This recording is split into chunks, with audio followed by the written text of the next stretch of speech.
നമുക്ക് ജ്ഞാനപീഠം അവാർഡിനെ കുറിച്ച് സംസാരിക്കാം. Welcome to my channel bold and boundless. അപ്പോൾ ജ്ഞാനപീഠം പുരസ്കാരം സർക്കാർ നൽകുന്ന വലിയൊരു പുരസ്കാരമായിട്ടാണ് പലരും കരുതുന്നത്. എന്നാൽ അത് തികച്ചൊരു സ്വകാര്യ പുരസ്കാരദാനം ആണ്. 1965 ഈ ഒരു പുരസ്കാരം നൽകാൻ തുടങ്ങിയത്.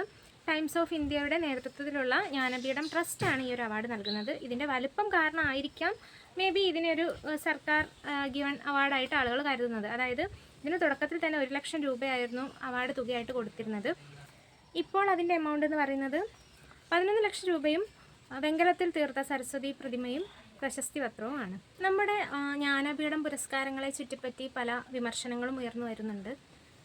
അതിലൊന്നാണ് അതിൻ്റെ മുസ്ലിം എഴുത്തുകാരോടുള്ള ഒരു അവഗണന. അതായത് ഈ ഒരു ജ്ഞാനപീഠം പുരസ്കാര കമ്മിറ്റി മുസ്ലിം എഴുത്തുകാരെ അവഗണിക്കുന്നുണ്ട്. അത് അരനൂറ്റാണ്ടായിട്ട് ഇങ്ങനെ തന്നെയാണ് സംഭവിക്കുന്നത്. അതിനൊരു മികച്ച ഉദാഹരണമാണ് നമ്മുടെ സ്വന്തം വൈക്കം മുഹമ്മദ് ബഷീർ. അപ്പോൾ അതൊരു വിമർശനമാണ്. മാത്രമല്ല ഈ ഒരു കമ്മിറ്റിയിൽ ഹൈന്ദവവൽക്കരണം എന്നുള്ളത് കാര്യവും ഒരു വിമർശനമായിട്ട് തന്നെ ഉയർന്നു നിൽക്കുന്ന ഒരു കാര്യമാണ്. അപ്പോൾ ഇതിൻ്റെ ഒരു അവാർഡ് വിതരണ ചടങ്ങ് അത്ര മതേതരമല്ലെന്ന് വേണം പറയാൻ. ഒന്നാമത്തെ കാര്യം, നൽകുന്നത് ഒരു സരസ്വതി പ്രതിമയാണ് വെങ്കലത്തിൽ തീർത്തത്. ഇത് നൽകുന്നു, കൂടെ ശംഖനാദം മുഴക്കുന്നുണ്ട്. അതിനുശേഷം ഒരു തിലകം അണിയിച്ചിട്ട് അംഗവസ്ത്രം ധരിപ്പിക്കുന്നു.